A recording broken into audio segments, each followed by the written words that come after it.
It was, there we go. Johnny Grimmer looks like he's trying to come on, yes. but anyway, I will leave the two of you for the moment. I have to go and shut the door, Okay, and I'm going to pick up a morsel of bread with peanut butter on it here because I good. That sounds Good good. for you. haven't completed my breakfast. So And so Tim, I missed oh, out on the highlights of your trip, of which, I didn't share a lot, but where have you been? well, I've been for the last 3 weeks. Well, family from Denver came out for 10 days uh, over the Thanksgiving holidays. They came, and so in preparation, and even today, I'm lucky to be here. We're still kind of recuperating and putting the house in order after their departure. There are two boys, 12 and 10, and then an add-on who's 2. It's Mm. like a little hurricane. And they all stay with you? Yeah, they Yes, all stay 1, with 2, us. 3. Yeah, we're all kind Okay. of squeezed in. And the little guy was a few days before their arrival. Vincent, my stepson, their father, called and said, you should remove all the china from the bottom cupboards where they are. So we did that, but didn't remove some of the other stuff from the kitchen. So the little guy was in there taking out all the measuring spoons and using them as, drumsticks and all kinds of stuff. So, and he would run around in circles and he didn't speak gently. Everything was at the top decibel that he could achieve. So it was kind of a noisy time. Anyway, so that's the most recent thing I've been involved in. Yeah. Well, I'll tell you what. Love to be. I don't think I'd want to be 2 years old again, and wonder what the country and the church will be like in the next 60, 58, 60 years, 70 years. But the innocence of 2-year-olds is just the most wonderful thing. I mean, they are just beautiful creatures of God, and they don't do anything wrong. I mean, they just. Oh, it sounds wonderful, George. It sounds like a wonderful time. It was, yeah. Besides, George, nobody wants China anymore. You can't pass it on. I can't pass How it on. true. Younger generations don't want China. Let them have at it. And they don't. That's true. We didn't think of that. Yeah. We Yeah, have had that. except the My China daughter was made just in, here, and I said, "You want this?" Well, no. So except anyway, the China's from Great Britain. well, If they were from China, we maybe could just. maybe they're really Irish kids at heart. Yeah, they are. Yeah. We have had that conversation with a number of friends who are about our age, and Sandra's actually got her grandmother's wedding china, and then she's got her mother's stuff, and Yeah. then she's got some really nice silver. Not a single one of our adult kids have any interest in it at Right. all. Right. Yeah. Yeah. Yeah. It's probably ditto to stamp collections and baseball cards, all those types of things that were Not so much them. It's baseball China cards, and furniture. China and Yeah. furniture. Yeah. Yeah, they're kind of period pieced out. Yeah. Yeah. If you've got some Mickey Mantle bubblegum cards or Sandy Koufax stuff, yeah, they may want to have those. Yeah. Something that has a value on the market. But Yeah. we have this friend. They have this friend of ours who has one of these estate settlement kinds of places. If you're selling your house, they'll come in and sell everything in there. Yeah. And Right. they say you literally, if you've got nice silver, is people will buy it and they'll melt it down. They don't want it for the fact that it's nice silver. They just want to be able to melt it down, and they'll sell it for so much per ounce, kind of thing. Yeah. And the china, you might as well break it. You might as well throw it away. So is Hey, that Gary. Hi, Gary. Good morning. I'm Buongiorno. Welcome, traveler.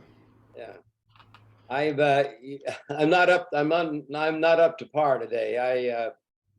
I got back from Italy a week ago. Let's see, today, 2 weeks ago, 2 weeks ago today. And was up 24 hours, of course, flying back. And I woke up on Saturday morning feeling, I thought I'd slept pretty well. And thought pretty well, I think I'll get through jet lag pretty easily. And I began to feel fluish and achy and chills and stuff like that, and fatigue. But I figured the fatigue was, due to the jet lag. And then Sunday morning I got up. I felt a little bit better, but I thought, because I was going to go to mass and I had a funeral lined up for Wednesday and other stuff going on. So I said I better just check myself out, and I tested myself and I was positive for COVID. So my doctor put me on Paxlovid, which did the trick. I mean, very quickly. But then on Saturday I tested negative. I did a baptism, and I had to isolate for 5 days. I had Thanksgiving all by myself, and then Monday morning I began to feel kind of a step back, and I tested myself again, and I tested positive again. So my doctor feels I have a rebound. I think that happens with Paxlovid. And so I've ended up, today's the 5th day of self-isolation. And according to the CDC guidelines, I can go out tomorrow if I wear a mask. I'm supposed to do a baptism, and I'm trying to beg out of it because I just don't feel right. I just feel interesting, Gary, because when Sandra and I both got COVID within days after we got home in the first of the month, and she was so bad that she went to the doctor, and the doctor said, well, it's the 4th day. I can give you this Paxlovid. But he said, my experience has been in his practice that, and his practice is essentially old farts, is that a pretty big percentage of people who get the COVID have a rebound within a week of the COVID. And so Sandra said, nope. She said, I'd rather tough it out. I was beyond the time period. And so I'm going to tell her your example, and she'll probably say, I knew I was right. I just knew I've heard I know of other people who have exactly the same thing with Paxlovid. And so did Joe Biden. Aren't there some nasty side effects? No, No? a recurrence. Okay. What did you ask? Not to upstage, but I just came home from the hospital last night. I was in since Monday. Oh. So why? I have this penchant. Well, I've been having weakness, not to the point of fainting, but close sometimes. And so I have this tendency for my arteries. I have cardiovascular disease. Yeah. And the good news was that in my carotid arteries, the first test showed that they were much more severely blocked.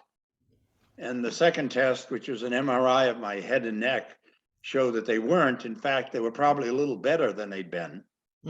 But then it discovered that the vertebral artery, which is in the back of my neck, is pretty clogged. Yeah. So I have to, and vascular surgery is really risky. You need to get So this. I've got to see my doctor to see what's happening. Huh? So that's what was going on. So And so it was the dizziness and the feeling of weakness that made you go see your doctor. Is that what you're saying, Frank? well, it made me go to the emergency room. Actually, got that bad. So Oh wow! now I spent 25 hours in the emergency room 25 God. hours. before they got a bed for me. It's a big Boston hospital. Jeez.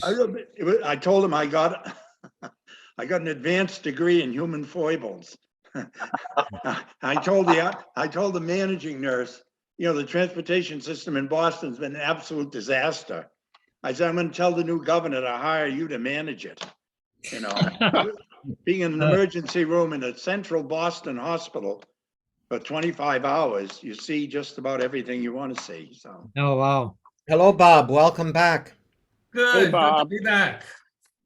And so, Frank, you don't have any pull if you say, look, I'm a Catholic priest. You don't go to the front of the line? No, Okay.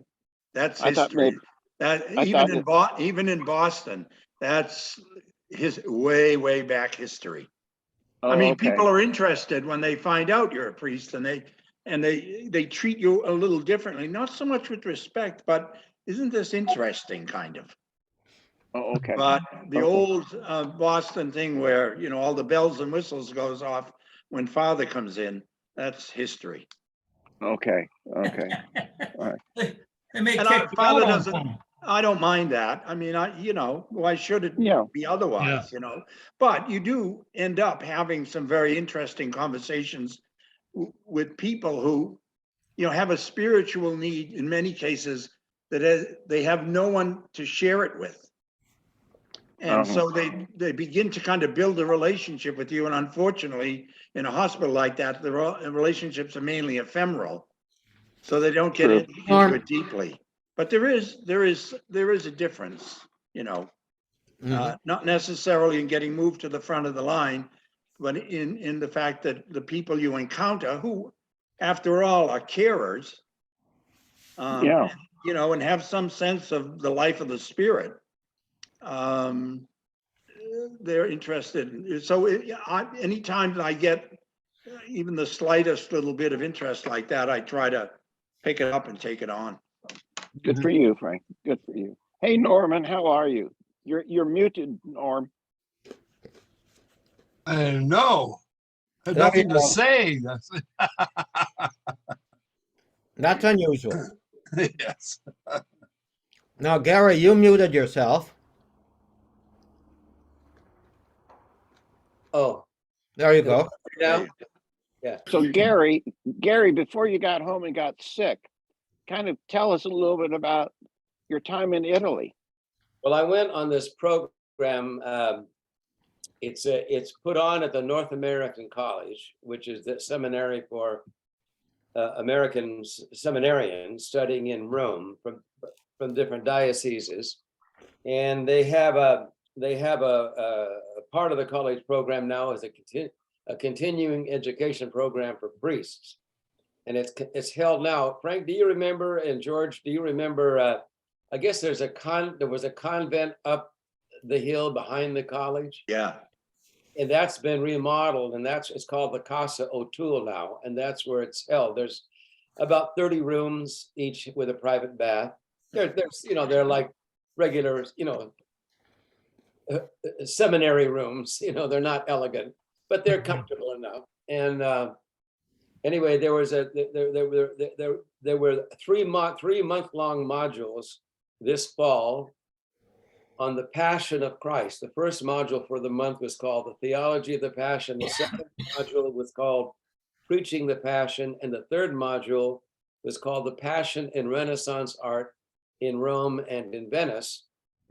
And two priests. Nice spread. Sorry?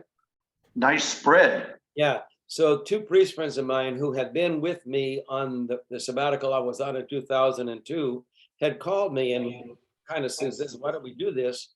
So that's how I went on it. And it was a good experience. I flew to Rome. Well, I flew to London, and then I got to Heathrow, and the flight to Rome had been canceled. So I had to stay overnight at the airport there, near the airport. And I got in, and then we had a number of lectures.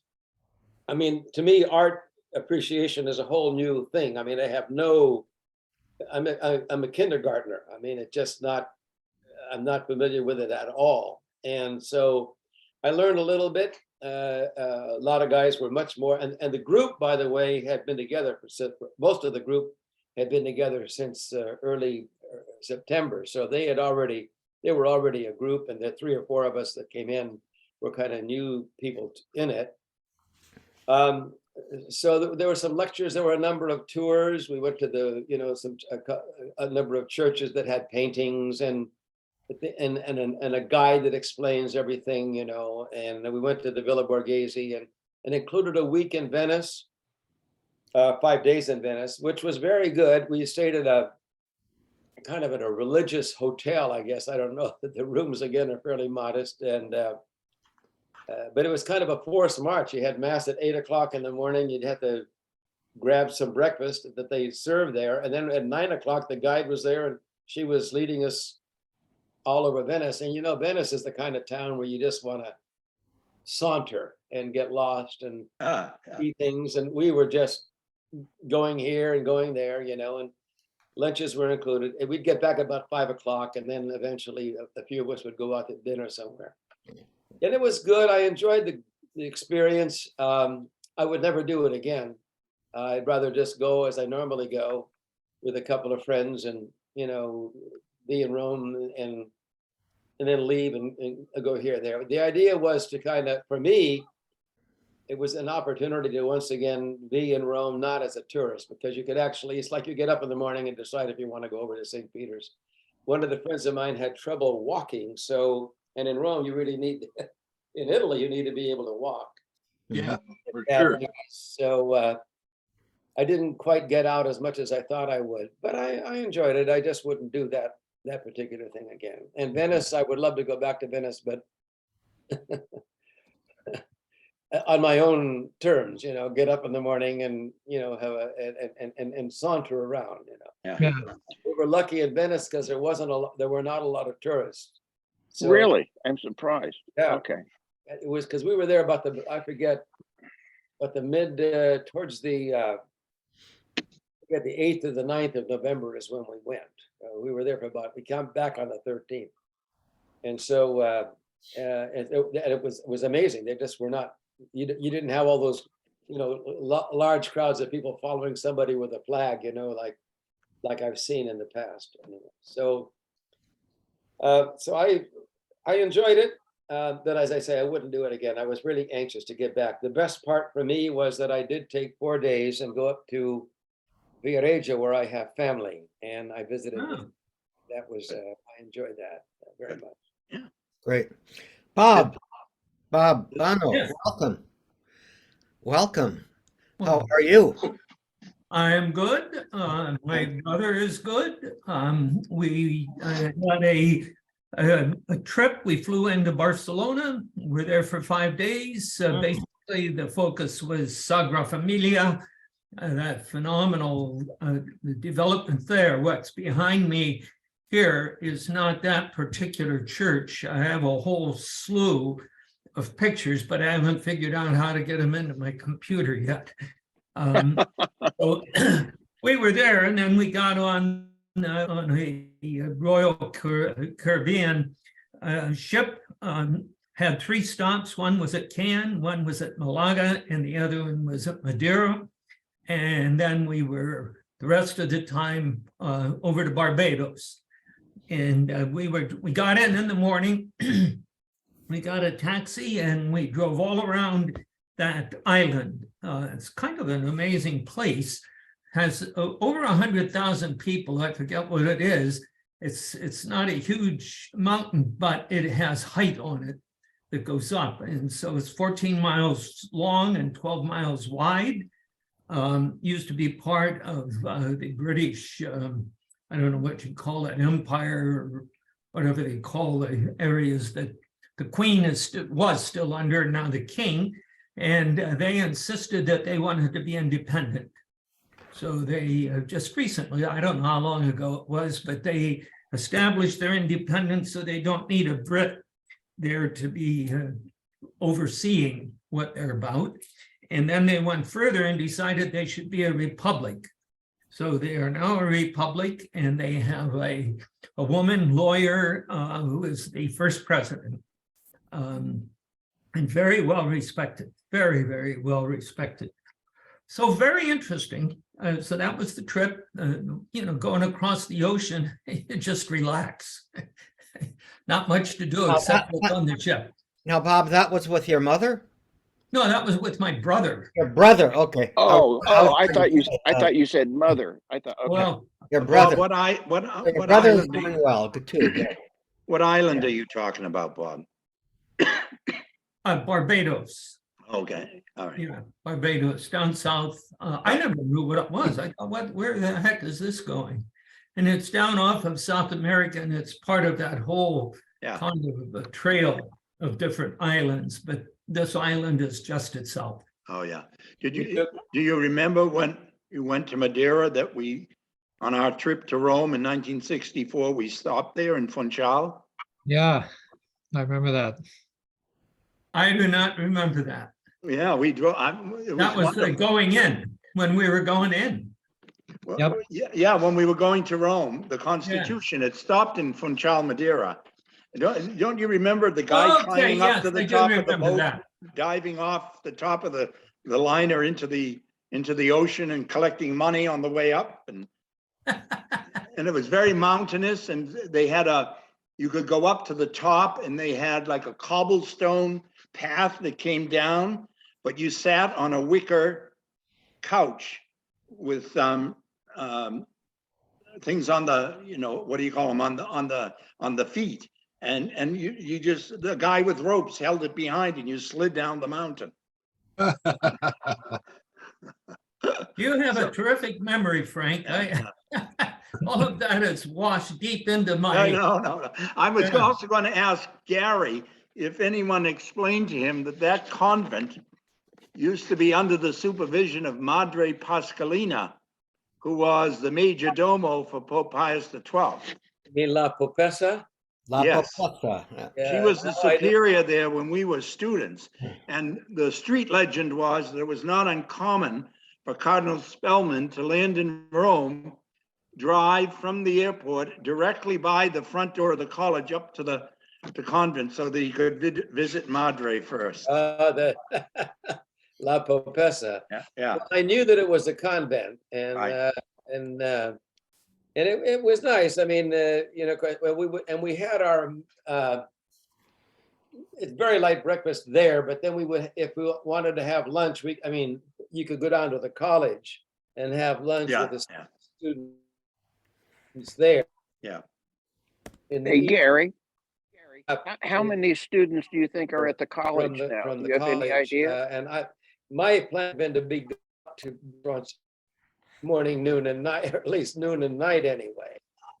And I didn't as much because my friend really, as I say, wasn't walking as much. But one thing I did notice was when we were there in 2002, that refectory was filled. It had, I think we had they had 6 people to the table, and every table was filled with seminarians. At this time, half of the refectory, Really? only Ooh. half, and the tables, there's only four to a table.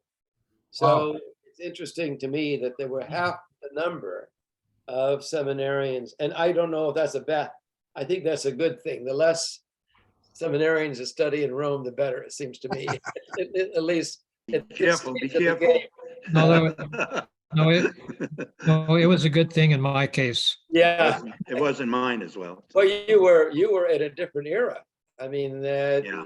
I think the seminary, people who've been going to Rome now are trained to be little bishops. They get bit by this bug. And I think for them, success is getting ordained and then becoming a bishop. In fact, I saw one guy, Steve Lopes. I had met Steve in San Francisco, and he had been, when I was there in 2002, he had just been ordained. He was back at the Casa Santa Maria getting another degree. They all study canon law, most of them. And I had met him, and I said, this man was made to be a Roman. He has that way of speaking, and he eventually became a bishop. He's head of that Episcopal group. Ordinariate of St. Peter. Yeah, and Yeah, he's yeah. he's in Houston. Is this the guy Yeah. in Houston? yeah. And he's a Oh, good- okay. And I know Steve. He's a good friend of a priest friend of mine here who was my associate, Sean Rogers. So I saw him and we chit-chatted a little bit. And a couple of days later, Archbishop Timothy Brolio was there. And then later on, he was elected to be the head of the USCC, the conference. So, but it just seems to me that the seminary, nice fellows, but it just still breathes to me that Roman thing. I don't know how to say it. That Well, produces Gary, Gary, George and Bob and I were at the same time. You'll be Yeah. very happy to know that highly unusual, no one in our class ever was made a bishop. That is unusual. Yeah, yeah. Well, And That's there's because and Frank, there's a reason for that. You have to remain a priest to become a bishop, don't you? Good I've call. heard All bishops the, called all the ex- potential bishops left. Are you alluding to the fact that I was away for 40 years or to something else, Tim? No, I wasn't even alluding. I was just thinking that of the three of you who went to Rome, one guy I'm looking at stayed a priest the whole time, and George left, and you left for a interregnum. So Yeah. no, I think you have to stay priestly to be ordained a bishop. I think I'm not a priest, so I don't know. I'm just thinking that makes Tim, sense to I me. don't know that you need to be priestly to be a bishop. I think You need to be. Priestly. maybe priestish. Okay, so I have a question. And I have been talking about now for a couple of years making pre-burial plans. Okay, do we go to one of the funeral places in town and do the package so that the kids don't have to make those decisions? Well, the conversation, and this is where she said, I want you to ask your more priestly friends on Friday this question. She doesn't understand how, if you're cremated. Okay, so here's we believe strongly in the second coming, the resurrection of the body, and all of that. She doesn't understand how cremation and that being reunited with your glorified body can work. And maybe I'm oversimplifying what is that she would say to you much better than I am. And then today we were in that she's very claustrophobic. So the idea of being in a box, really kind of freaks her out. And I said, well, anyway, I didn't want to go into what cremation would be like. But do you guys have, so she wants me to ask you the question this way, not what the church teaches about what to do with the deceased's body, but she said, do you think God has an opinion? Does God care whether or not you are embalmed, put into a box that will never corrode, or if you are cremated, or if you are simply wrapped in cloth and buried in the ground somewhere where you will eventually just become part of the earth? And so that's the question I have to ask you guys is, do you guys have an opinion about how do you reconcile how you are buried with the resurrection of the body? That's kind of the question. Because we have to make up our minds. Well, isn't there a similar problem if you're buried too? Because if you're buried long enough, the bones dissolve and so forth. And Yeah. And if you're not embalmed, Yeah. within not a long period of time. And Yeah. so Trappist monks are buried in their habit. And They are. when the body is let down into the grave, the infirmarian goes down into the grave and pulls the hood over the face of the deceased, and then the dirt is thrown in. There's no casket, no box, nothing. Huh. And that's obviously not a challenge to the resurrection. Well, the early church practice, the Jewish practice at the time of Jesus, was that you were entombed until there was nothing left of you but bones, which would be a couple of years, and then those bones were put into a small box, an ossuary. So, as far as any material that's left, we're at best talking about bones and nothing more. there is a cemetery up near Nashville, Tennessee. And a family gave several hundred acres to a conservation easement for the sole purpose of providing what they called natural burials. And the burials are, you are wrapped in cloth, you're put into the ground, you may or may not have a headstone or a marker, but the idea is you go back to the earth, that your body goes back to the earth. It sounds like the Trappist, and I know Benedictines at this monastery in New Mexico we went to, they would do the same thing. You're buried in your habit. And so how then is the body, how are we then going to be reunited with our glorified body if nothing exists, guys? Well, it doesn't have to be this body. It's just we're reunited with our body, our soul, our body is just it comes back into existence. It doesn't have to be the same thing that's thrown into the grave. Well, DNA actually, can be a little help to think about it if you don't take it too seriously, because your whole body can be reconstructed from your DNA. Your body. Tim, How you like that, Tim?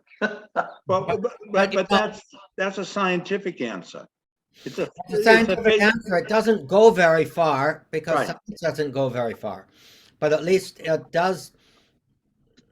It's a scientific question as to if what happens to the physicality of your body, how does that affect the resurrection? That actually is not a question of faith or of God's power. It is a question kind of how do we reconcile science, which doesn't, bottom line, I think it's irrelevant.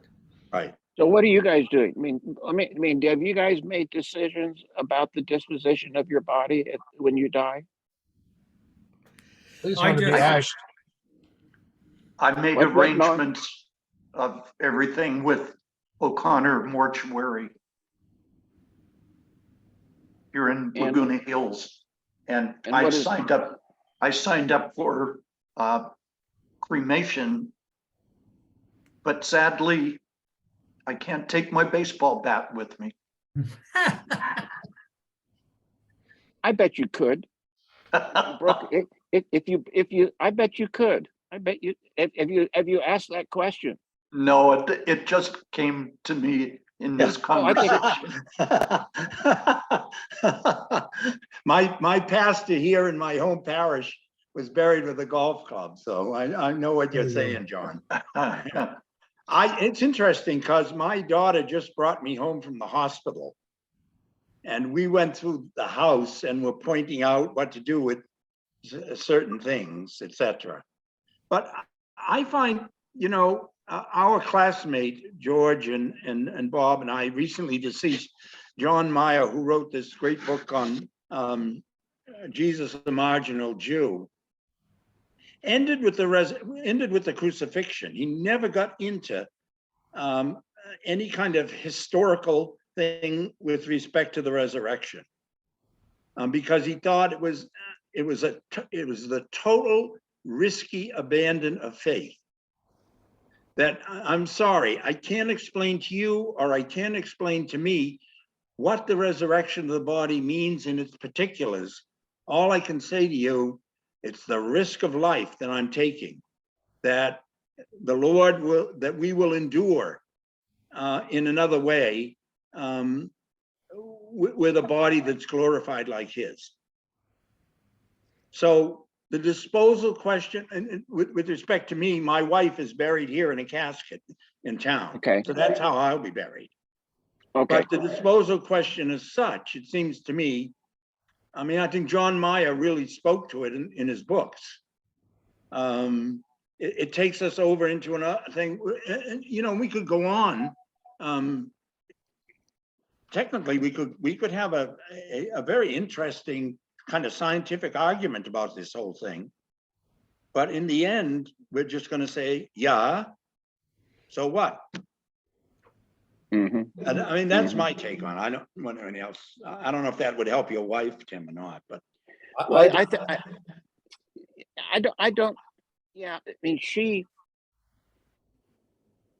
is not very literate in these kinds of things. And that's not, I don't mean that to be a critical yeah. comment. Yeah, yeah. She's just not. Right, And yet we have to make this decision. right. And she just is, she said, you know, she said, I believe that there is a resurrection of the body, but she said, if there's no body, but then we were talking this morning, and I said, you know, I don't know what it would be like if we opened up my dad's grave site. He's buried at All Souls in Long Beach, Norm, and All Johnny, you right. know where they, you know, I said, I don't know, he's been dead for 55 years. You know, what would you find?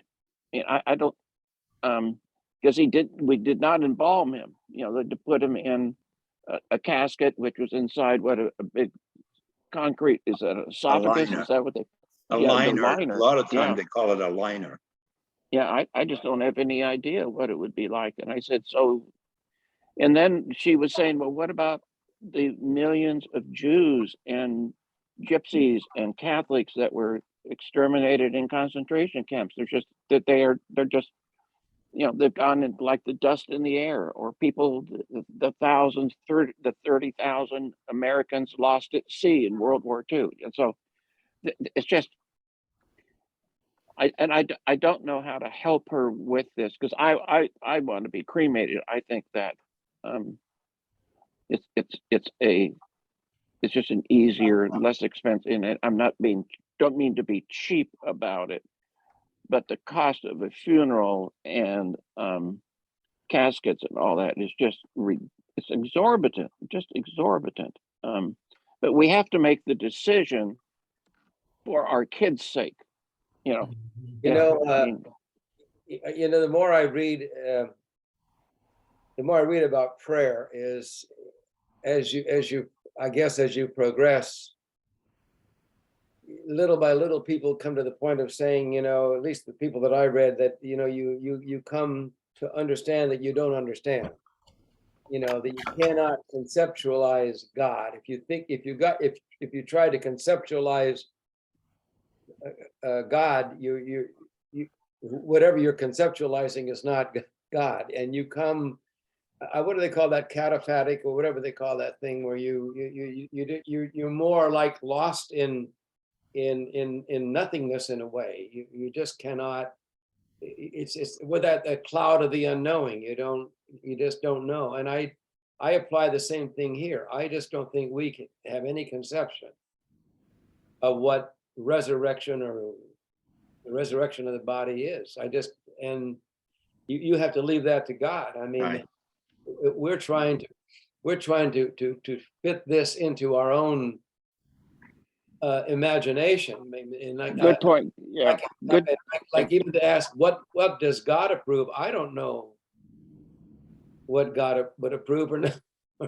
I mean, our faith is that God wants the ultimate happiness for us, And I think that's the key in my thought, Gary, and that is happiness. And I'm convinced whatever it will be joyful and surprising.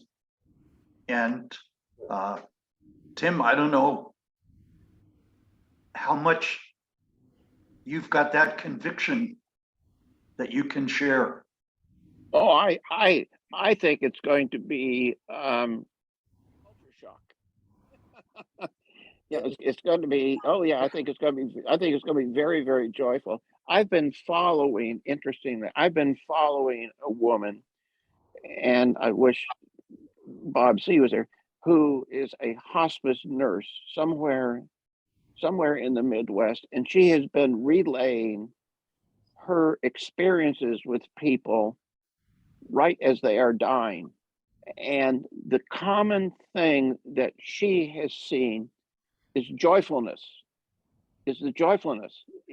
To the degree that they can express any emotions, it is a sense of joyfulness rather than dread or fear or anxieties. It is kind of like a joyfulness. So Johnny, I really do understand what you're saying. I really do. I don't know how many of you are aware that my dad passed away at 86 in the middle of a Bible study that I was teaching. And he had just read Paul to the Romans for the next Sunday's liturgy. And he took one deep breath and he was gone. Wow. Wow, He I went didn't know that. straight from prayer in scripture with me, my mother, some of our best friends together in a Bible study. I Wow. never heard you, John. I don't know you shared that before. How better That's could it amazing. be? Shame on me. I don't know, but he's my, well, I'm a junior, as you probably know, and he's carved the path I expect and pray for. So is that why you volunteered to lead more Bible studies, John? Thank you, George. Yeah, yeah. That- Should we feel apprehensive that if you categorize our meetings here as Bible studies? Well, it makes Yeah, no more me scripture wonder. quotations. It makes me wonder if Johnny doesn't have to have like a disclaimer before he does one of the Bible studies and say, well, you know, guys, I do there, you know, like when you take a drug, they say, or I know what I was watching, so some Ferris wheel ride, they say, you know, there's danger of injury, death, annihilation. You The know, maybe Johnny disclaimer, needs yeah. a disclaimer. Yeah. You know, Well, it's God rest them, Johnny, but you see how people live on. Yes. You know, John, you mentioned the Stories. surprise. I don't know if any of you read, I was reading James Martin in some, I forget what I was reading, where he speculated that perhaps Jesus was surprised at the resurrection. Huh. That's it. That's fascinating. Well, those are all things that, I mean, it's just like, we always try to figure out all these things. I mean, we were talking about this when it came to the about abortion and all that. I mean, there's just so much we don't know. I mean, that I've always felt that in dealing with religion, you just have to be very humble. You know. Do you all remember William Dubé? Yes. He was, Oh, yeah. he was from my parish. He was from St. Athanasius in Long Beach. Yeah, he was a good friend. Yeah, well, he was, why I bring him up is because he died recently, within the last year. Johnny, is that right? About a year ago? About a year ago, yeah. Yeah. Been a while. I think, yeah. Yeah, and he was involved in email exchanges of that group of seminarians and priests a few years ahead of us.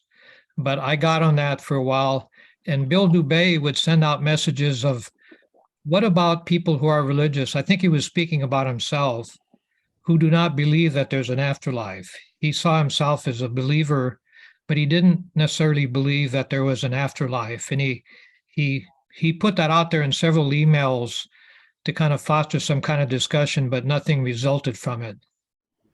And I kind of get the idea. Do you recall that, Johnny? Any emails to that effect, or Tom? I don't know if you on those emails. I think so. Was it with Tom Cotton's group? Yeah, Tom Cotton, Ralph Platts, Yes. Phil Berryman, all those folks, about 50 of them, and Bill Dubé was part of it. And That's right. Yep. yeah, and I myself, you know, I'm of two minds. You know, if I, you know, the scientific materialistic George says billions of people are too much for heaven. How could that? It's just beyond belief. And so this is it. You know, we're kind of together with other creatures. Unless dogs are also there, we won't be there. But if we're there, then it makes sense that also our pets might be there. But I'm just a little facetious here. But in a way, we're tied up with the other animals. You know, we're what are we? A higher form of animal. We have an animal nature, but consciousness and spirit and so forth. But, you know, I had a near-death experience that I kind of describe it as, and it came from drinking too much cough syrup. I was taking some high-powered Robitussin, for clearing the lungs, and I took some before dinner and then after dinner. And while I was watching the news, I guess my head just drooped down like this. And my wife came, and all of a sudden, she was shaking me and said, "George, I thought you were dead." And I awakened, but I was totally blottoed. I was totally blanked out. It wasn't a fearsome thing. It was just like not being there.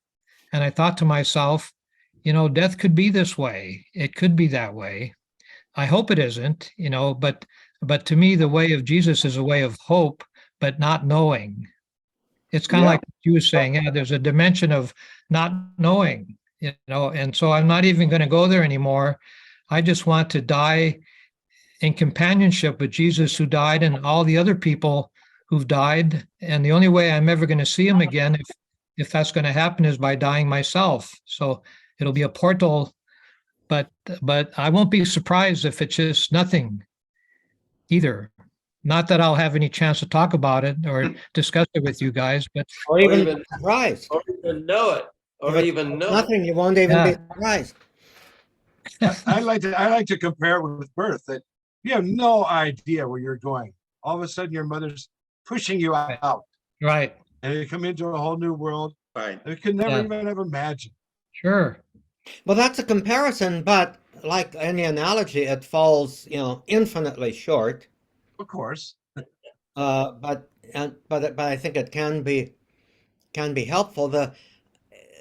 I read somewhere, and I wish I could get back to it. Somebody was doing a linguistic analysis of St. Paul's writings, and one of the things that author pointed out, and I forget if it was a man or a woman, that the word pistis, which means faith, which signifies more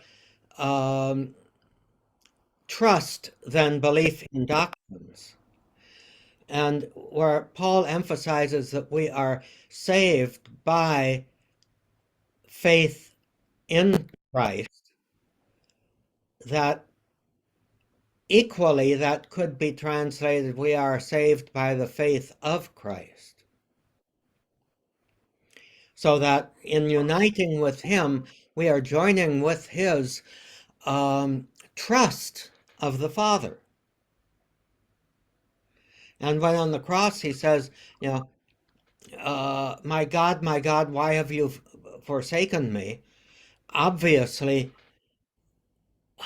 he was feeling totally forsaken. And yet that moved from forsakenness to into your hands I commend my spirit, which is sort of like saying, okay, Father, whatever. I've done what you have wanted me to do in showing your love.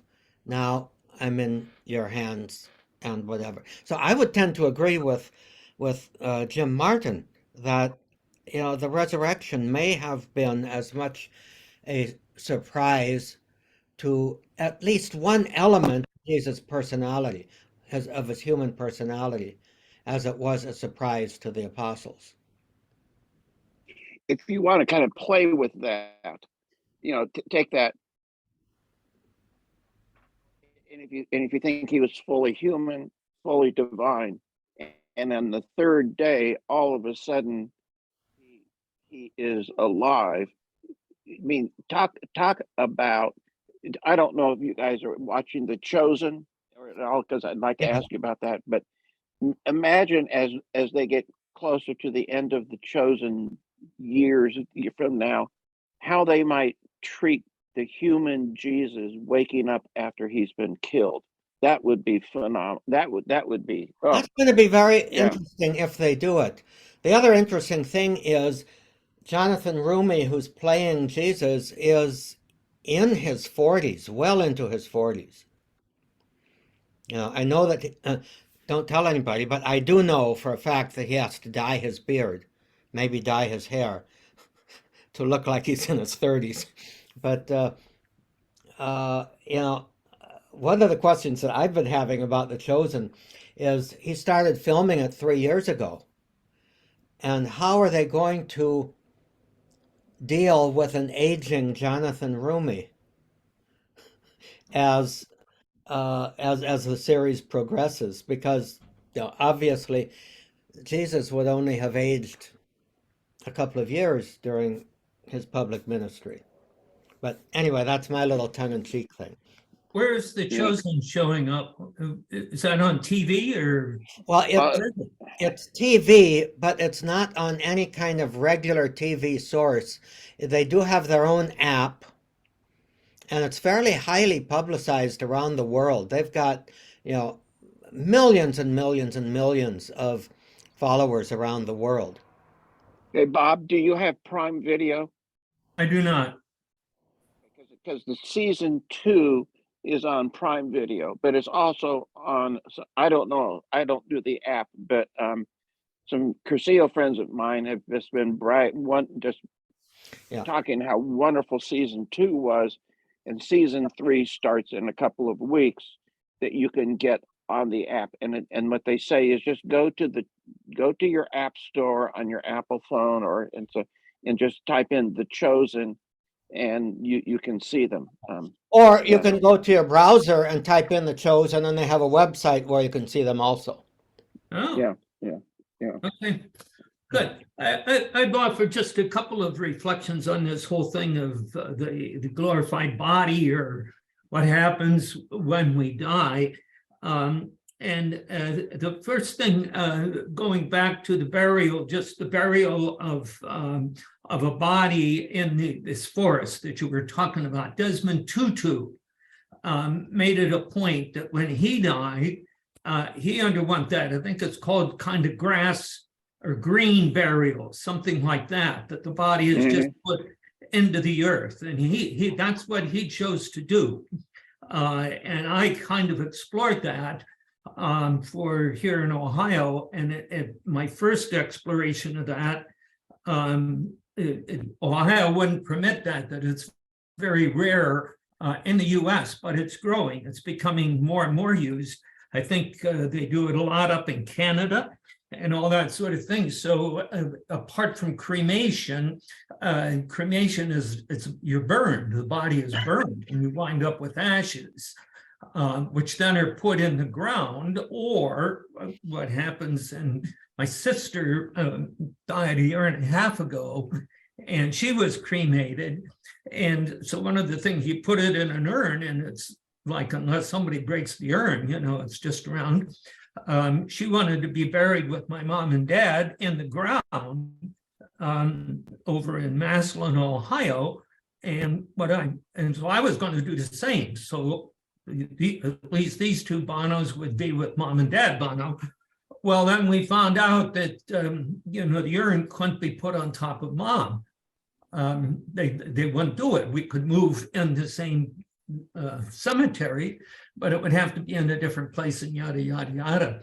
So I just did in October, I set up my own with the local funeral house that's in the parish from which I retired. And so I had to work through all of that. And initially I was going to be, kind of cremated. And then I found out, well, you can get your place in the cemetery where the priests are buried, but they couldn't put the urn, they couldn't put the ashes where the other priests are. You can go into one of these things that's built up, and everybody gets their own little place. So I said, well, if I'm going to be buried over there, I might as well be buried with the other priests in the diocese. So I'm headed for just burial in a casket and then being put in the ground. But I also wanted to keep it as simple as possible, and so I'm using kind of a wooden casket that actually Benedictines build and make available. So there's that element. The other thing that I think, then where is it? Are they the Spencer Trappists? I'm not sure which ones she No, ordered. Spencers don't, but there are Trappists somewhere in the Midwest that make caskets too. Yeah, that might be what it was. Melleray Abbey. Yeah. Yeah. So anyhow, she's lining that all up for when my burial will come. I hope that the casket's old by the time I die, but who knows? Yeah. But the other part of it is, I think this whole thing of cremation, and the idea of just that we come from the earth, we exist, we are who we are now, not so much who, but what we are in terms of a physical being, because it's taken up into our body. I've been paying some attention to all this. It's an amazing thing to me that these huge animals, like cows or horses, they eat grass. That's all they eat, or they get some fruit that comes from oats and all that sort of thing. But it's the same thing. It's all coming up from the ground. That we exist because of the ground. So I think that speaks something to what we're saying here. But then if you go back to Genesis, the other thing about it is, how did we, and I'm sure it would apply to other creatures, but the story is God wanted to create somebody to be with all this beauty of the universe, of creation. Which we think was just this planet Earth. We know now it was a lot bigger than that. But what does God do? He takes a bunch of mud and he crafts it, and then he breathes. That's the imagery of that. I'm also doing a lot with the Ilya de Leo, and the whole thing is that the energy of the universe, which by and large scientists, together with theologians and so forth, the Big Bang was the explosion of love. It's the energy of love that is what has given all the energy of the universe. That's another image, which I think we've always thought of, we're here on Earth and God's out there someplace. Beyond the beyond. This notion is more that the whole of the universe is God's body, that this energy is all God, and it's all inside, including inside on the earth. So what are we doing as human beings now? We're exploring this whole universe, and we're going to keep moving out into it, And so, if to go back to say the death of Tim, your wife, or me, whether I'm in a casket or I'm cremated and put in the ground or sprinkled on the ground or just buried someplace in dirt, it all goes down. But the energy is what's let loose, which we would call the spirit, our soul, and we don't disappear. That doesn't disappear. It's as if we're a corner of the energy of God, and that doesn't evaporate. The love persists. And so there's another form, another beyond that we are going to be caught up in the love of God, and we're going to be bringing, hopefully, our own love, the energy of our love, to come in. And I'm even thinking, what are we doing now? We're sending people like us to Mars to live up there. And I think the universe, creation, is never going to collapse because it's God's body and we're part of it. And so whatever the breath, the soul, the spirit, the molecules of us are going to persist, and we're going to be part of the Godhead. I've been amazed. I never paid attention to it, but in a number of the prayers we had, and I'd have to go back, that they're collects, and they talk about us being part of the Godhead. You have to shake your head and say, what? It's like already we are part of the Godhead. and that's in the language of our Catholic liturgies. Not all of them, but that shows up with some regularity. It kept showing up. I'm going to say it was probably back in September, even earlier than that, through the summer. It kept coming up, and I thought, where did this come from? So anyway, that's just my own little contribution to this conversation that our existence is going to persist because we're part of the divine, and the energy that goes out is that energy of God's love. And how did God create us as a fleshed being? He took clay and he shaped it and he breathed into us. And I think there's something of that still is happening. I think you're preparing a great homily on the Eucharist. Go Yeah, on. that was a great homily. Well, yeah, it was a great homily, but the purpose of all Bob's reflections are for our own internal reflection of our own understanding, rather than to try to say, oh boy, I've come up with something I can tell people on Sunday. Yeah. Well, I think there's a lot in it, though, that I was saying as I was listening to him, saying, oh boy, I have something to really think about and integrate into my next funeral homily. Yeah. Right. I mean, I think it's Tay Hardy in a little bit, Bob. It's kind of a development. It's very much of the that. thing. Yeah. And if you George mentioned near death, but if you've read the really serious books on near death experiences, they come to a kind of a similar conclusion from a different angle.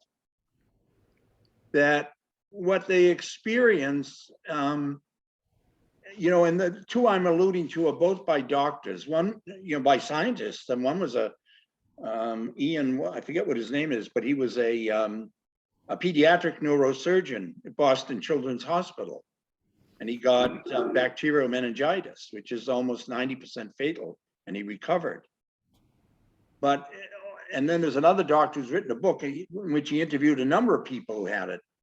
And there's this certain sense of entering into something that is, first of all, peaceful, and secondly, a kind of a sense of, well, what's so unusual about being here?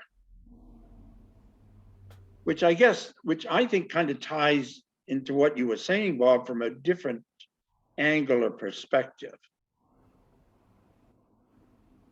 It's natural. Yeah. Bob, you've given me a lot to think about. Thank you for pulling those thoughts together. Yeah. Indeed.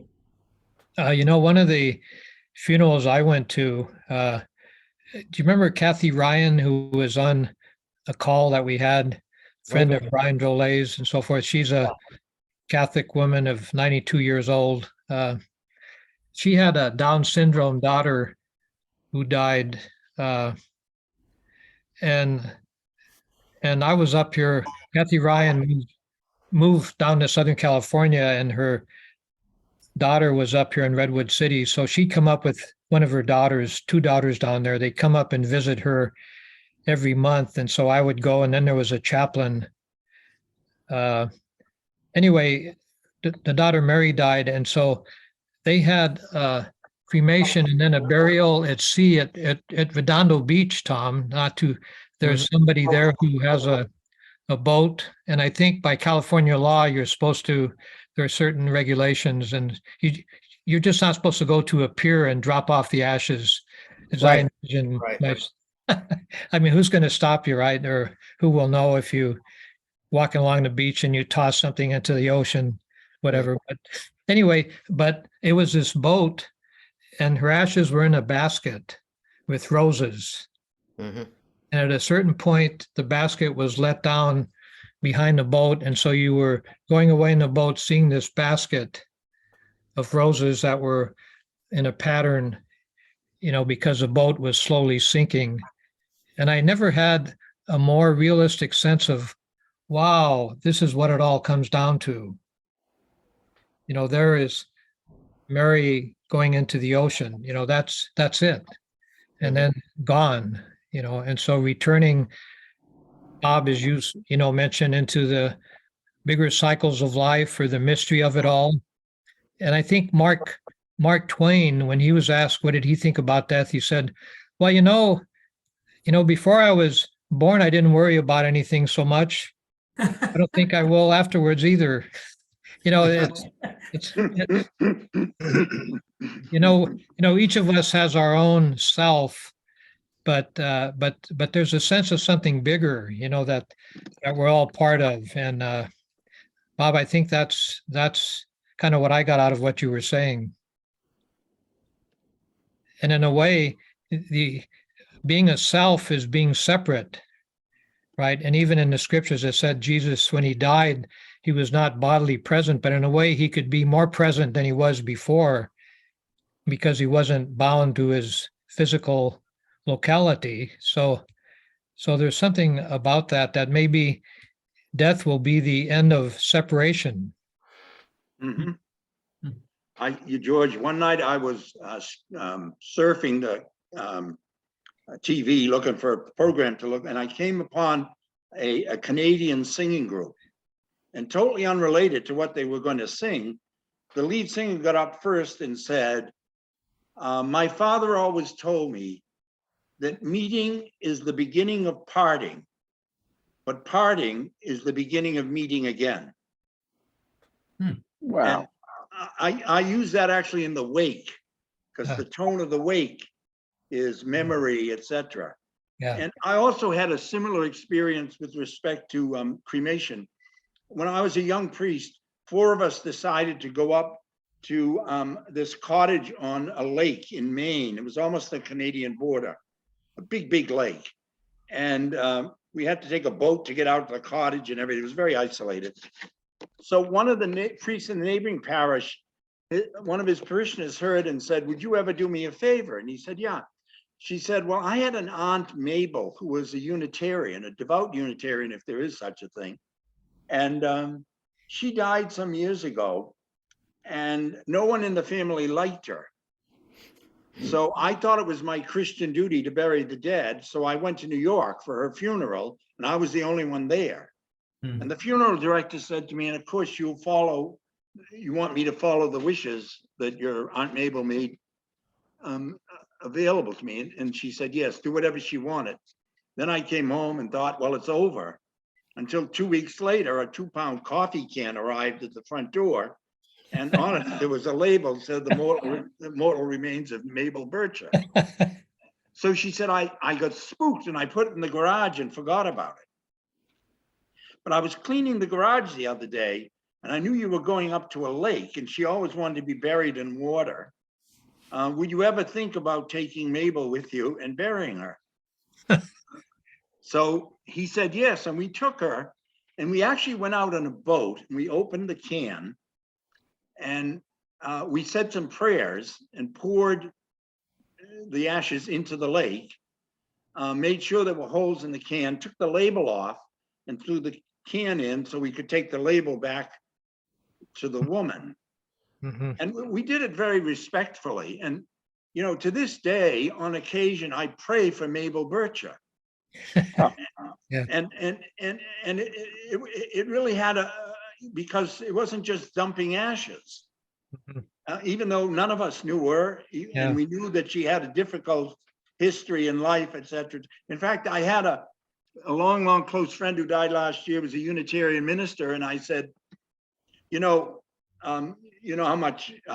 good friends we are. I said, but you're actually number 2 in my Unitarian Hall of Fame. Mabel Bircher is number 1. And he said, I told him the story, and I said, and you know what?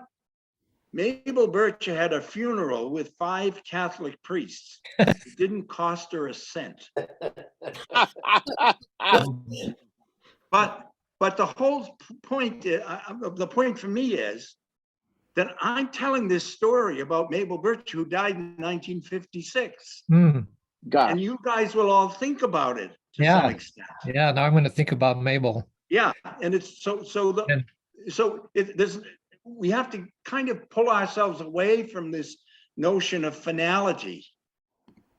Yeah. Even though it's final in our experience to some extent, because it's never really final.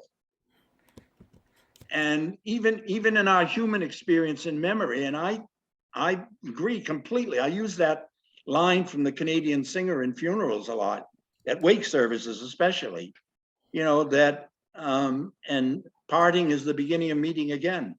It's just the way it is. So Frank, do you ever think that Mabel is thinking of you or kind of watching after you a little bit because of what you did? You You say you think of Mabel, but do you think of Mabel thinking of you? Well, yeah, I suspect so, even though, she didn't know us and she wasn't familiar with Catholic priests and she was kind of a difficult person to get along with. But I have no reason to believe that Mabel doesn't have a part in what Bob describes as the universe of God's love any less than I do. Yeah.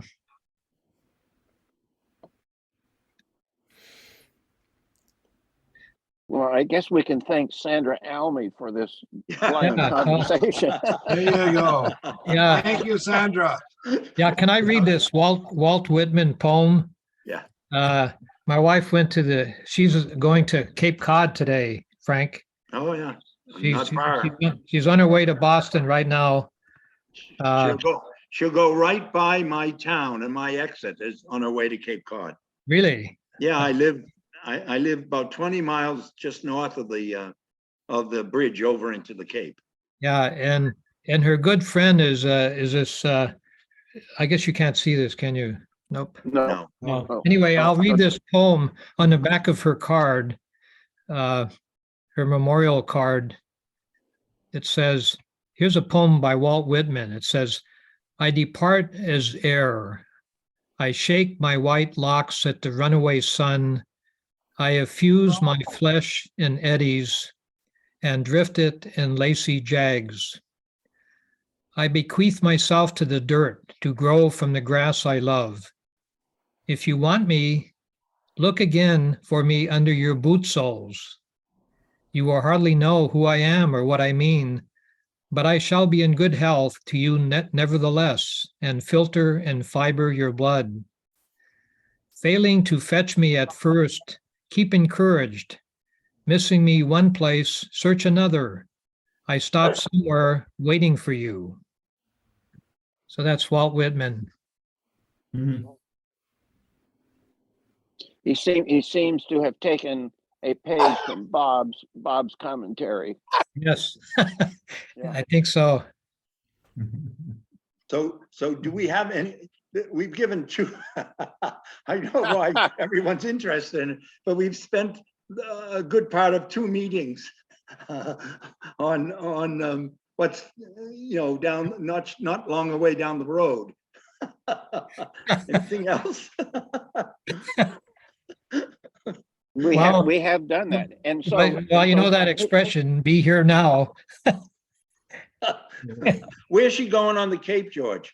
What town? She's going to, this good friend of hers and her husband lived in East Orleans, Oh, yeah, she's way and- down, yeah. and the service is at Wellfleet. Okay, There's a those place 2 towns called, are way out on the Cape there. so there's a place called Preservation Hall. Yeah, I think it used to be a church. yeah.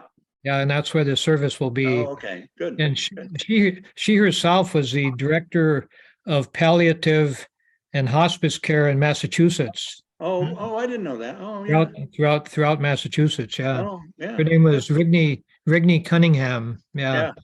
Oh, okay. and she was also the 3rd grade teacher of my stepson Vincent.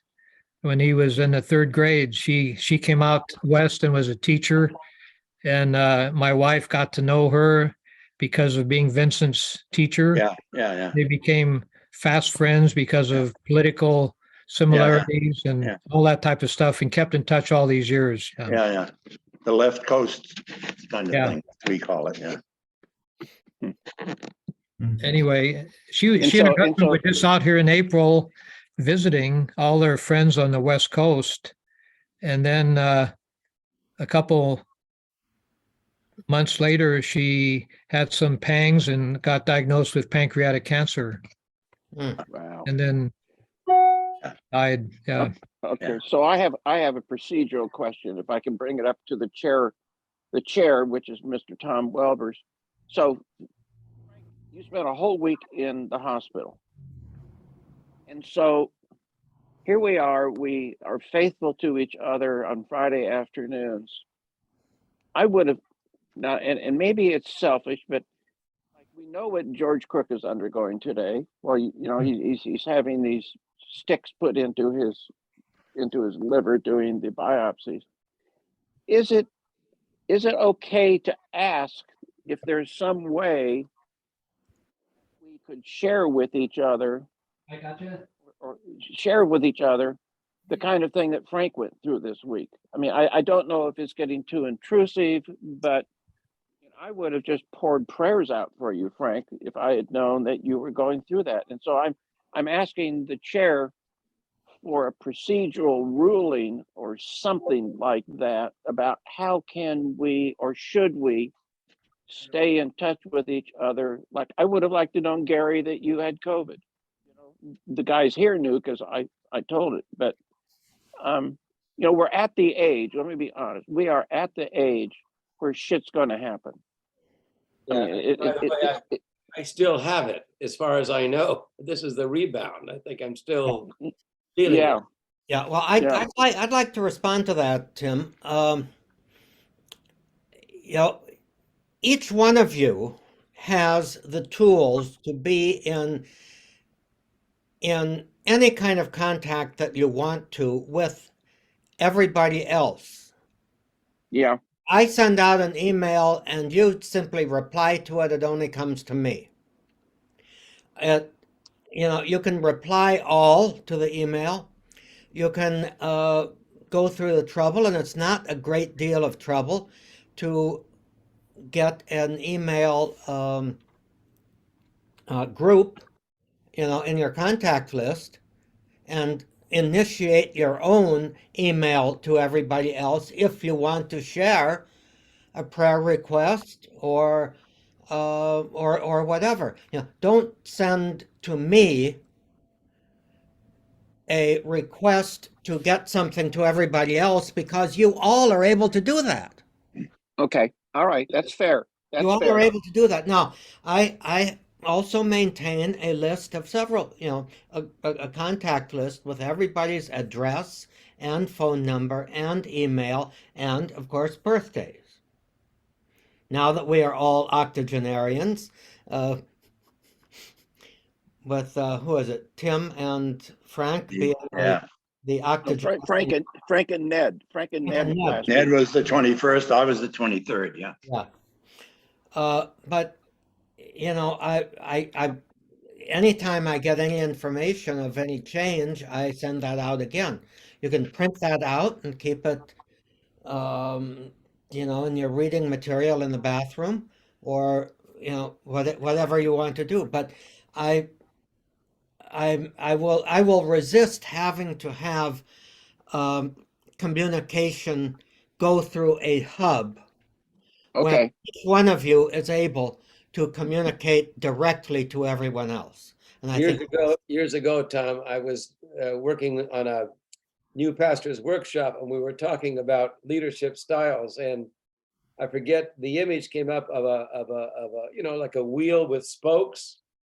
And there's one way where people out on the edges would go to the leader to communicate over here, whatever, instead of just going from one to just to each other. It's the same sort of thing. So my leadership style actually is more like the geodesic dome. What supports the dome of St. Peter's is very hierarchical. There are chains through the rock, and holes through tubes through the rock, holding all parts of the dome together because it's bound together right at the top. I mean, you can't get more hierarchical than that. And it's very solid, but The geodesic dome is solid because every point on that dome supports some way every other point. Tom, you pulled that out of your ass. Come Yeah. on. I mean, yeah. I don't know how you thought of that, but you were right. It's a little bit more than you wanted, Jim. Perfect. It's perfect. Perfect. No, it's a good image though. Yeah, yeah. It's explanatory. Yeah. Yeah, and when I try to talk with people in a parish about how we form community, it's so often the image is that everybody relates to the pastor, and we're a community because we all relate to the church as a central whole. And I keep saying, no, it can't be that way. We each one, as members of the body of Christ, relate to one another, and our strength comes from the connectedness, the the wide-ranging connectedness of everybody with everybody else. Now, there are certain dangers to that, of course, but there's dangers to the hierarchical model too. Okay, so let me ask a favor then. Let's then, I know when you go to the emergency room like Frank did, the last thing on your mind is, other than calling your daughter and your son and saying, guess what? But let's at least somewhere have each other in mind. Well, prayer. for example, I got a call from George Crook yesterday. He had been talking with Johnny, and I think Johnny suggested that he communicate to me the news to go out to everybody else about him. About the biopsy, you mean? About George. Whatever he communicates to me at this point, I will be willing to share with everyone else. Now, we can designate on one another to do that. You don't have to designate me to do that. Each one of us could ask, if I'm going in the hospital, I could ask Norm or John or or whoever, hey, would you get this out to the guys? And I think we ought to have that kind of commitment among us that our communication with each other isn't just relegated to 2 hours on Friday. I think that's an important point in terms of we need to give each other permission, because like, for instance, in my case, I said, well, I'll be with them on Friday, hopefully, and I'll tell them what happened. Mm-hmm. But there's a certain sense in which you don't want to say, well, wouldn't everyone in the world like to know that I have this little thing going on, et cetera, et cetera. So there's a certain reluctance to put it on the front page, if you will. But maybe we ought to give each other permission to say that none of us think of each other that way, that we know that each other would like to know things like that about us, so that we shouldn't be, reluctant to kind of tell if there was something like that happens, and know that, for example, that, we're not missing out on really sincere and loving prayers. Yeah. I'm listening and reflecting. Yeah. And next time I'll say, George, would you like me to send this out to the Friday brothers? Yeah. Good. Yeah.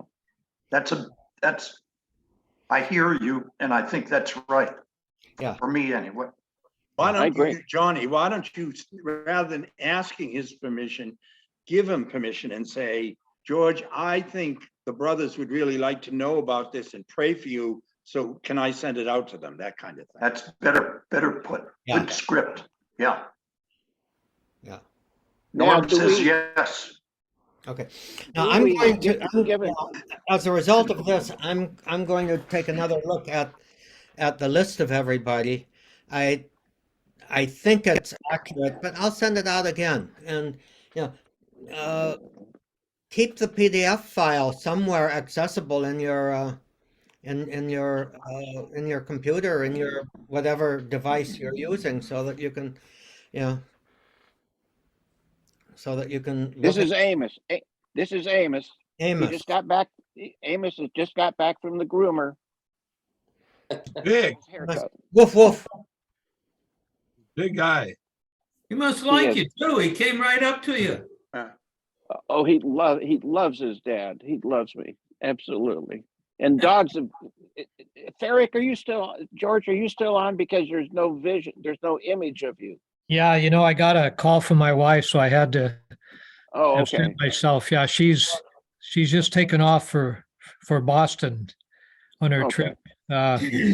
So yeah, I'm here and I have my little dog right there.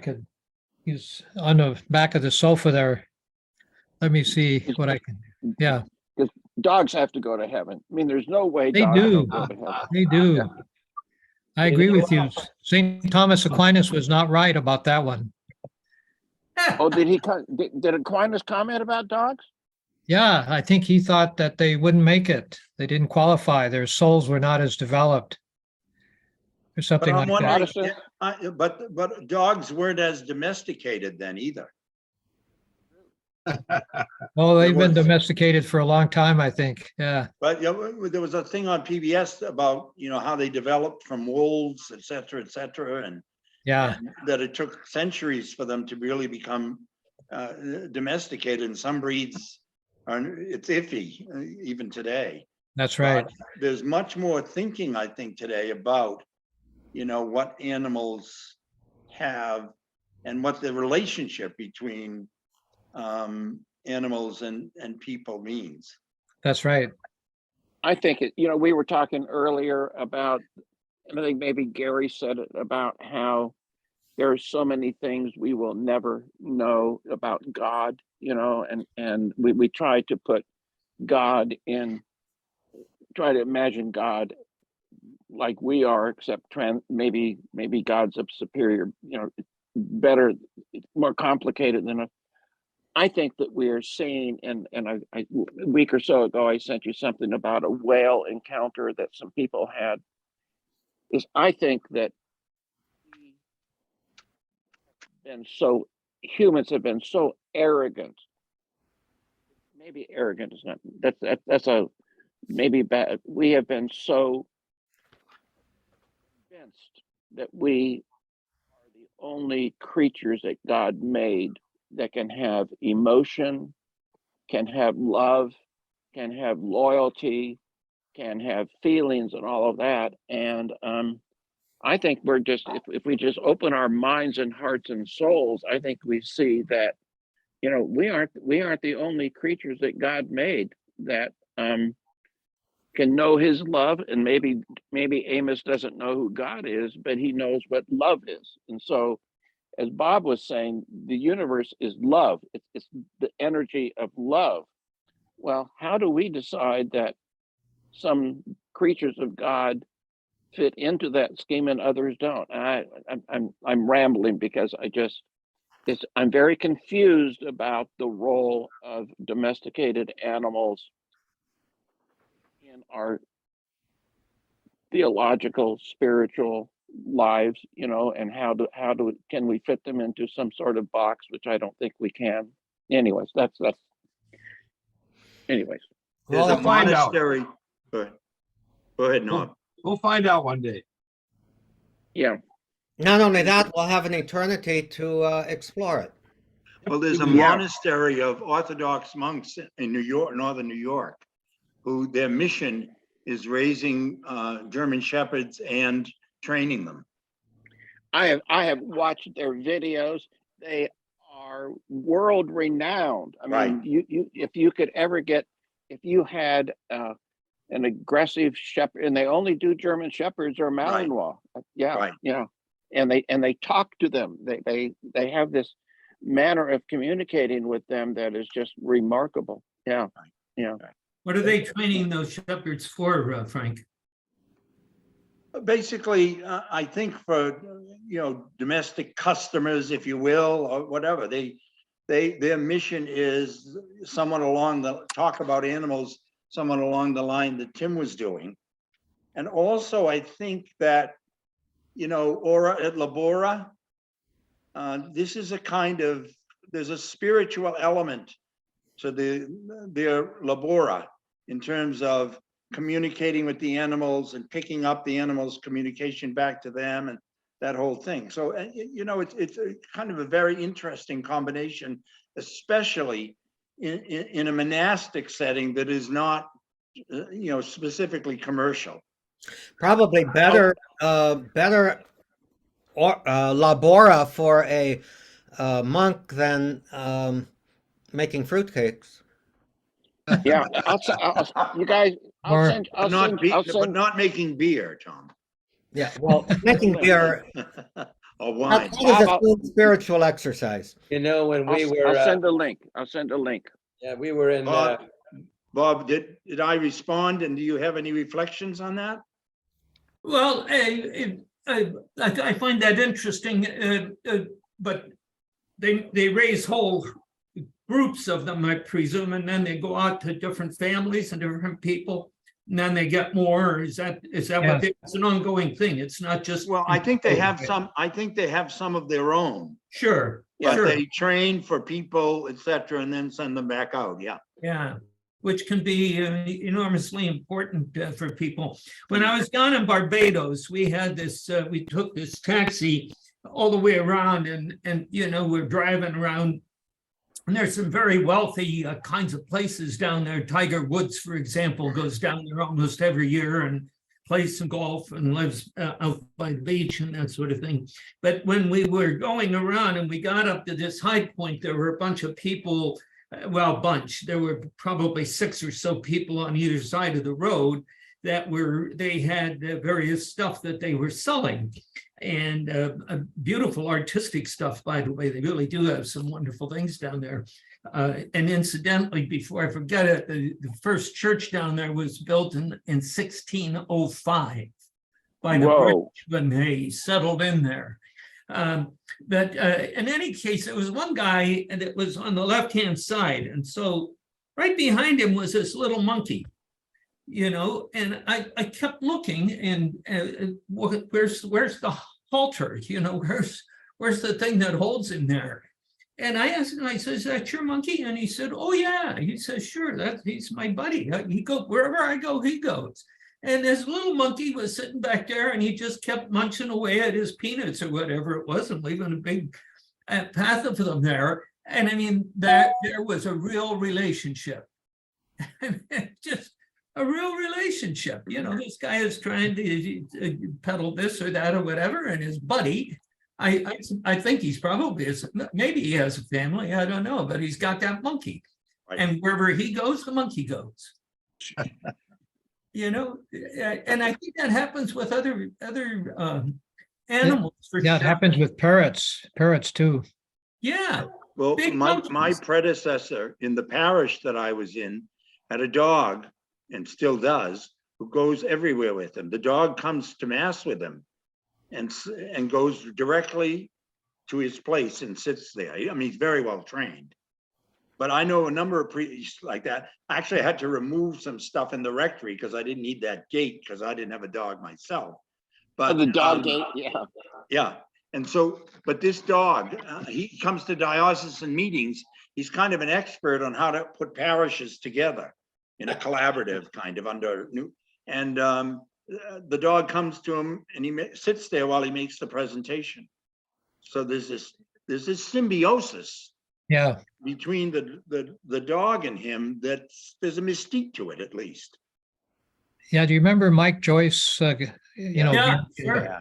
Yeah, I think he was a Rome student from up in the Oakland area, and I think he had Irish setters.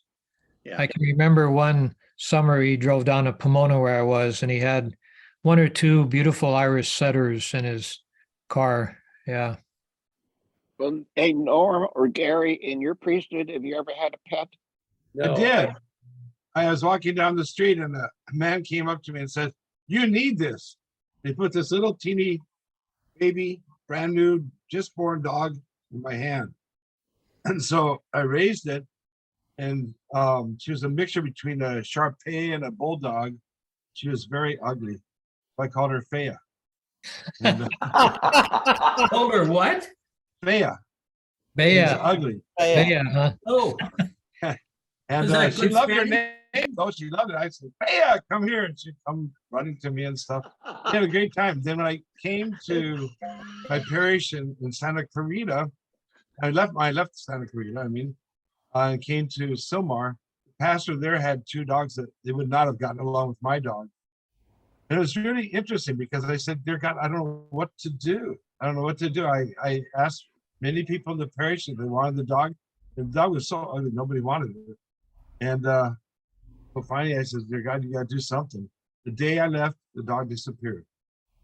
And I called Humane Society. I called all around, nothing. Couldn't find any trace.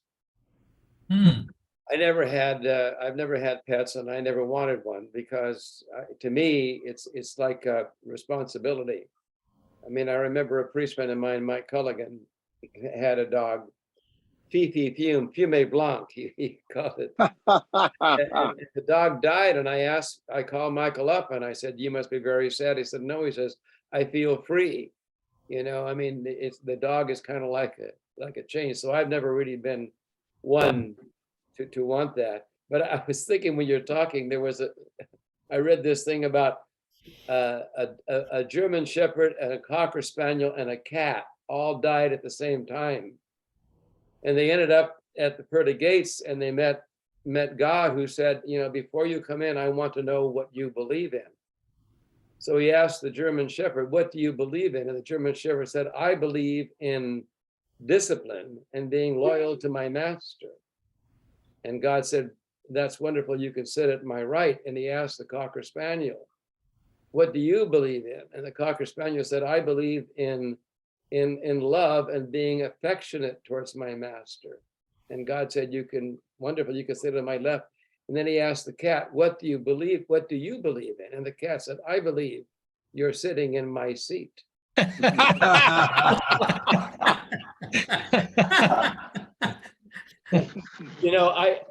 I would never want a cat. I could see having a dog, but I could never want a cat. They always seem smarter than me. But, which is not a big trick anyway, but I mean, they always seem to be one step ahead of you.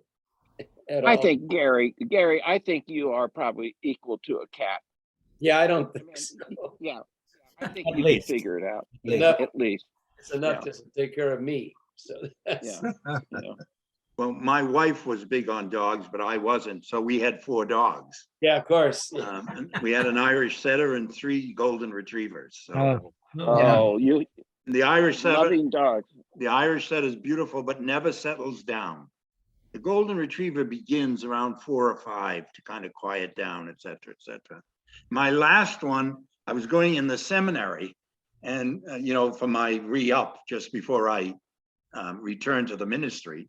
I had a year in the seminary, academic year, and so I asked the rector. I said, "I have a pet. Would you like a seminary pet?" And he said no. And people after me said, "Oh God, you didn't ask him like that. He hates pets." So a guy used to take her out, took her, and I was happy because his family was into her as well, because he was 83. And shortly after he took her, he was diagnosed with Alzheimer's. And the dog helped him to die and to get through it. It was beautiful. Really? It was just, he was in his own bedroom at night. His wife was there, etc. But he'd kind of wander off, and the dog would never, ever let him out of her sight. So there's some, I agree. I'm not a huge pet fan myself, and I probably wouldn't have had a dog if my wife didn't want them. But I liked everyone that we had. But there is something there that, at least worth thinking about, if not exploring. Well, I think, I miss Bob's reflections because I snuck out for a bit, and I'm going to re-look at it again. But I mean, there is a connection, that of all life together. In fact, I was oftentimes I've been thinking that, especially when I take my walk in the mornings, although lately I'm moving it to the afternoon, we're just borrowing or sharing in in God's life, in life that has already long been going on, and we're just participating in it. And that's what I always sort of feel at the end, we will participate in it even more fully, you know. But it's interesting to think about how animals, you know, all kinds of creatures, we're all part of the same Stardust. thing, really. Yep. I like what you said, Ferric, about Stardust, and I don't know. I was watching a YouTube video a year or so ago about some guys talking about the origin of the universe, and they use that term, is that we all are somehow part of Stardust, and Yeah. I didn't quite understand it, but that they said no, it's very evident. Is that, you know, this burst of energy that went out, you know, the dust particles that went out from exploding universes and galaxies, that it all is in us in some manner. Yeah. I don't know if all of you or any of you get the Atlantic. I get it, and they are running a calendar through this month. So yesterday they had their first picture, which are all pictures that have been taken of space.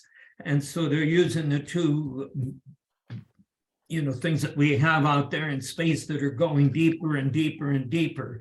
And so every day there's going to be a beautiful image of the universe of which we're a part.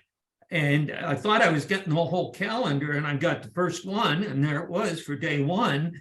And so I said, oh, this looks beautiful. So I went to day two, and it said you have to wait till day two. So it might be something worth doing, because it is really impressive. And I mean, you know, some time ago, I think the scientists began to hear the sound of the universe. I mean, somehow they learned how to pick it up. It's out there. There's that sound of the Big Bang. It's still resonating. And, you know, the pictures that we're getting now, I don't think they're up to 13.8 billion years. By the way, we count the years. I don't think they're that, but they're pretty doggone deep. I'm thinking 11 to 12 billion years out there. And they're just learning how to use that instrument. So I think that to develop our own sense of what we belong to, I think that probably, and this maybe isn't fair, but I wonder how many of the human beings who are on the planet today see themselves as part of the universe, as opposed to we're on this little world here, you know? Yeah. It's a part of the struggle we're having with climate change, and the scientists are making it quite clear, and it's pretty unanimous, except for the greedy people that want to make more money. You know, that I think that we know we need to take care of this planet. Little by little, we'll probably be getting out there, our children, our grandchildren, and so forth. But we're all going to be part of it, because it's all God's body. Is there any way, Bob, that you can send this daily of the universe to us, or is it kind of protected information? Well, I'll try to do that. I'll see what I can send out. I can see it. That'd be great if you could just send out, you know, what you see each day. I think that'd be magnificent. Yeah, I'll try to do that. Okay. You know, I'll see what I can do here. the whole tenor of the conversation reminds me, I know a number of you read Richard Rohr every morning, and it seems that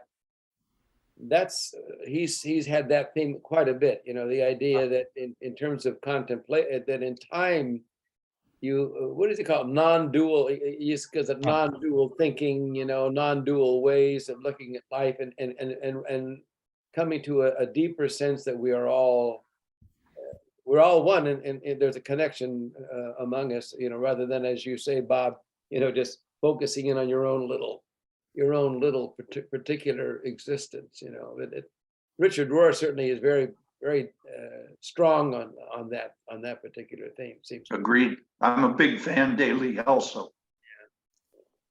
Yeah, Thich Nhat Hanh, the Buddhist monk who died earlier this year, he has a term he calls interbeing.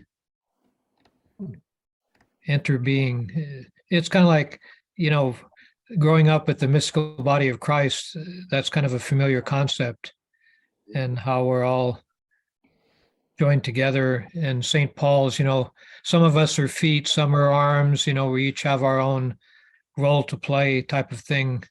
But we are very interconnected, and that, what you're saying there makes it amazing that here we are existing in this little bit of time.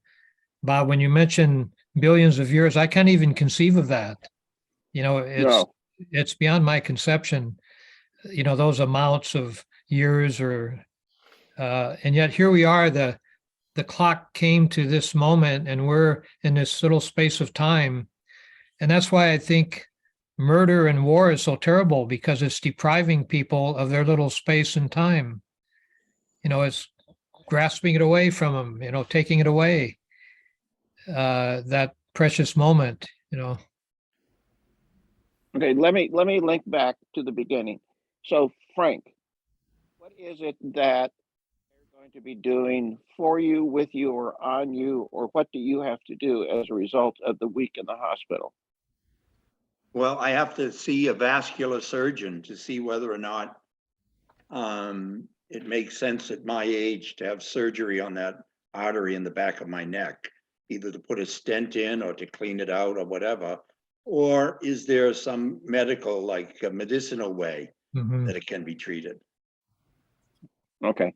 And so other than the symptoms you described, did you experience anything else symptom-wise while you're in the hospital that was different, unique for you? Well, the major symptom is that I'm tired, and it kind of sweeps down my body.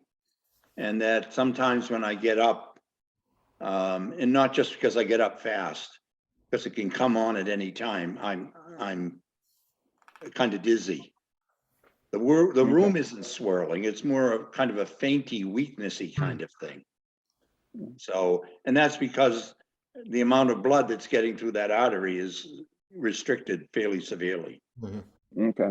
Because I've got cardiovascular disease. That's why I had my open heart surgery, to kind of rotor and clean things out and replace pipes that were so far gone. So yeah. Okay. Yeah, sometimes a stent can really give a lot of relief, and I have 9 stents already in my heart. So, I wonder if I get through an airport, but at any rate. So yeah, I have 9. So 9 and open heart surgery. So yeah. I'm a clog cleaner's dream. So what's 10? More. Right. Exactly. Except that it's actually more risky to put it in an artery than it is to put it in your heart. Is it? Yeah. Yeah. Because there's always, especially artery above the neck and here, because there's a real danger of stroke. Yeah. So I have to see the doctor this week, and I'm confident in my doctors, and I have good care, and so. I have a dear friend who was a doctor, who is still alive. He's a doctor, and he was Sandra's OBGYN, and he said when I was in my middle 60s, he said, Tim, and he's 3 years older. He said, the 70s are not a kind decade. Well, we've all gotten through the 70s. Right. So I need to talk to Bob and say, if the 70s are not kind, then what are the 80s supposed to be like? What are we supposed to experience then? All this business about 80s. I when I turned 80, it was I had my birthday, and my siblings came. I remember writing to them saying, "I'm looking forward to seeing all of you here for my 80th birthday." And then I wrote, "I can't believe I just wrote that last line." Yeah. But since then, I just figure it's just a number, and we just live every single day. And you know, it's like this business with this COVID. I usually read it and say, well, that's for old people. And I'm one of them. I'm one of them. So I'm experiencing the fact, you know, even though I've been vaccinated and boosted and all that sort of stuff, it still affects me probably differently from somebody much younger. But in some ways, I just don't think too much about being 80 anymore. I'm just No, trying to I don't think live any of us life do. today. I kind of do, because I hang on that psalm that says, you know, 70 if you're lucky and 80 if you're 80 if you're strong. strong. Yes. Yeah. At a time when, because 80 was, no one got to 80. No, So in other words, it's almost a reminder that, hey, what are you complaining about? You've done the impossible. yeah. Yeah, I know someone who refers to these years as the bonus years. Hmm. You know, in a way, we're in the bonus years. There's a lot of our fellow friends and so forth who are no longer with us, who aren't sitting around the Thanksgiving table, you know. Yeah. I just saw that yesterday there was a news of Gaylord Perry, the former Giant pitcher who just died. I'm looking more and more at their age, you know, 84, and I keep thinking, wow, you know. Or when Tom said something about, Tom said, well, we're Over half the people born in 1942 are no longer alive. Yeah, yeah. Or your doctor told you in the 70s that you know, you probably It's live not in a the good. 90s, so it all depends on how you live the 80s or the 70s. I don't know, but anyway, I don't know. I just try to live each day, each day as it goes. I'm glad I joined this group today because I got up this morning feeling kind of crappy, and I said, "Geez, I should be getting better." And I think part of this COVID is psychological. Your mind begins to work on things, Exactly. and you begin to feel worse just because of your mind. Yeah. So they come in and start talking to you, just kind of got my mind off of myself. And The Oh, same good. thing happened with me, Gary. I agree completely, because I got out of the hospital at 7 o'clock last night, stayed at my daughter's house, and she brought me home, and I wasn't feeling all that great today, but I feel wonderful for these last 2 Yeah. hours. yeah, it's very good. It's very, it's good to get out of yourself and back into the group. So I appreciate that. Well, is this something that you think we could market? Could we market this? There you go. There you go. Yeah, Or we could write a book about animals saying, what was the name of Jesus's golden retriever? I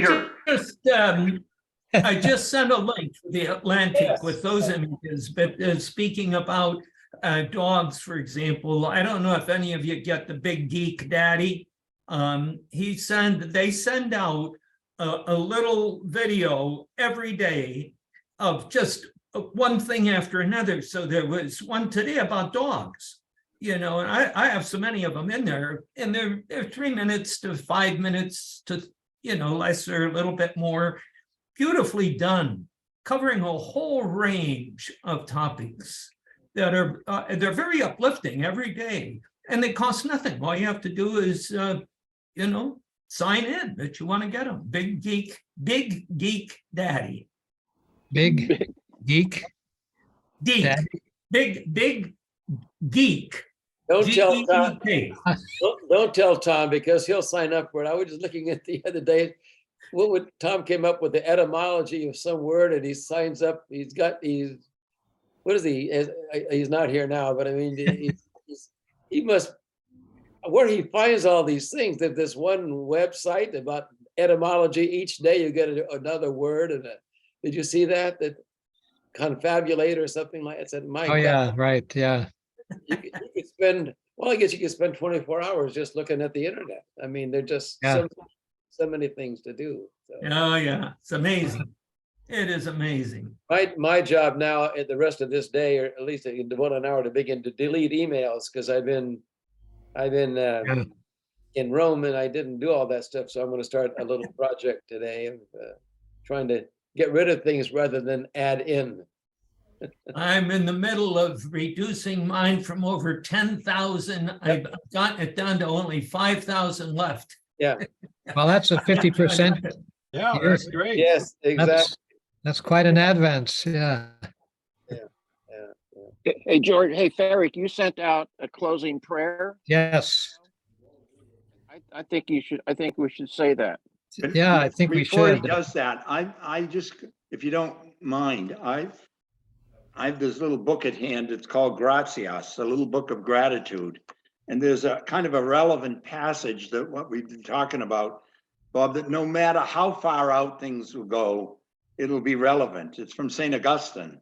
And he says, some people, in order to discover God, read books. But there is a great book, the very nature of created things. Look above you, look below you, note it, read it. God, whom you want to discover, never wrote that book with ink. Instead, he set before your eyes the things he had made. Can you ask for a louder voice than that? Why, heaven and earth shout to you, God made me. That's beautiful. Yeah, so this prayer kind of dovetails with that. Tim, do you have that with you? Do you want to say it? Hang on, is this the prayer of Saint Benedict? No, this is the other one, the ending prayer.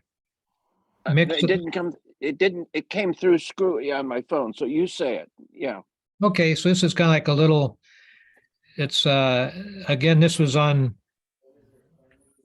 Rigney Cunningham's, one of her, program for her memorial. It says, mix a little shake of laughter in the doings of the day. Scatter golden bits of sunshine as you plod along the way. Stop to cheer a fellow human that's a bit worse off than you. Help him climb the pesky ladder that you find so hard to do. Show by every daily motive, every thought, and every deed, you are one that folks can turn to when they find themselves in need. Just forget the rugged places, make believe they're slick and smooth. When you spot the troubled faces, pull a grin and try to soothe. That's it. Beautiful. I don't know Amen. what that's from or who wrote it or what, but it kind of fits in with the Augustine thing a bit. Bravo. And so, who is going to let us know about Crook? Did I understand that, Johnny, you're going to let us know what George's test results are, or Thomas, you're going to let us know? I mean, I'm unclear about. I'll be the ambassador. Okay. Okay, Okay. that'll be good. Anything that I hear, I will pass on. Anything Johnny hears, you pass on. Thank you. And I got an email, maybe you guys did, from Ned, that he's a pussy. I mean, he says he has the flu. Well, Gary is here and he's got middle of COVID. I mean, we need to kind of let Ned know that these little bullshit flu things just don't cut it anymore, Your words are I mean- good, Tim. Yeah, That's your task. and they're on tape. That's right. Okay, so So we'll so tell. here's the, so Hey, Ned, Tim, you Ned- contact Ned and tell him he's a wuss. To go to 1 hour he's- and 57 minutes and listen to Tim. Yeah. all right, guys, bless you guys. Have a Thank you wonderful very much. weekend. Thank you. Take care. Take God care. bless. Okay. God bless. God bless you Bye-bye. all. Thanks, Tom.